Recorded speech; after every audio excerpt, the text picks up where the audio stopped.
அஸ்ஸலாமுஅலைக்கும் viewers. இதை நாங்கள் பார்க்க போகிற தலைப்பு என்னன்னு உங்களுக்கு தெரியுமா? ஒரு ஊரில் 12 போலீஸ்கள் இருந்தார்களாம்.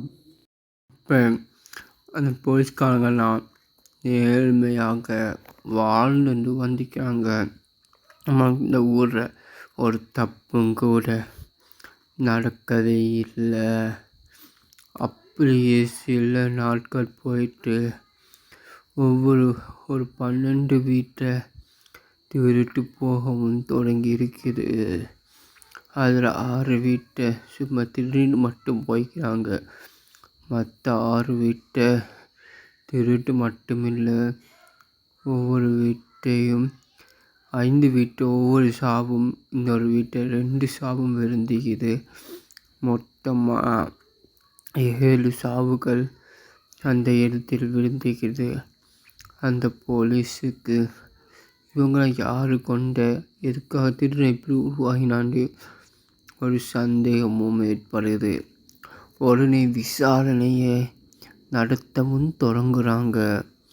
அந்நேரத்தில் அவங்களுக்கு அதிர்ச்சி தகவல்கள் காத்து கொண்டு இருந்தது. உடனே என்ன நடந்திருக்கிறதா, அந்த போலீஸ்காரன் யார் அந்த வீட்டுக்கு வாரான்னு ஒவ்வொரு வீட்டுக்கு இடையிலையும் செக்யூரிட்டி ஏற்பாடு பண்ணி வைத்திருக்கிறான்.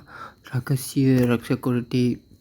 அது தெரியாத திருடன் வீட்டுக்குள்ளே போய் திருடனை பிடிக்கவும் தொடங்கிறான். அந்த திருடனும் மாற்றின பின்னால் அவன் மட்டுமில்லை, அவனுக்கு பின்னால் இன்னும் 2 பேர்கள் இருக்கிறார்கள் என்றும் தெரிய வந்துகிறது.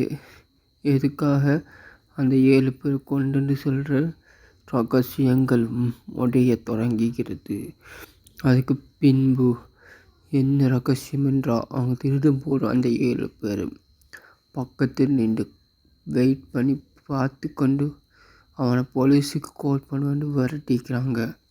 அந்த பயத்தில் தான் அந்த 7 பேரையும் அவங்க கொண்டதாக போலீஸுக்கு தெரியவிடவும் அந்த திருடனை ஜெயிலில் அடைத்து விட்டு அவன் கூட இருந்த 2 ஃப்ரெண்டுகளையும் பிடிக்க திட்டமும் விட்டாங்க. ஆனால் இவன் சொன்னான், என்னை விட அவங்க ஆபத்தானவங்க, அவங்க மேல் ஈஸியாக கை வைக்க முடியாது, பல பேர் உயிர் போகிறதுக்கு அதிகமாக வாய்ப்பு இருக்கிறேன் என்றும் சொல்லியும் இந்த போலீஸ்காரங்க கேட்கவில்லை.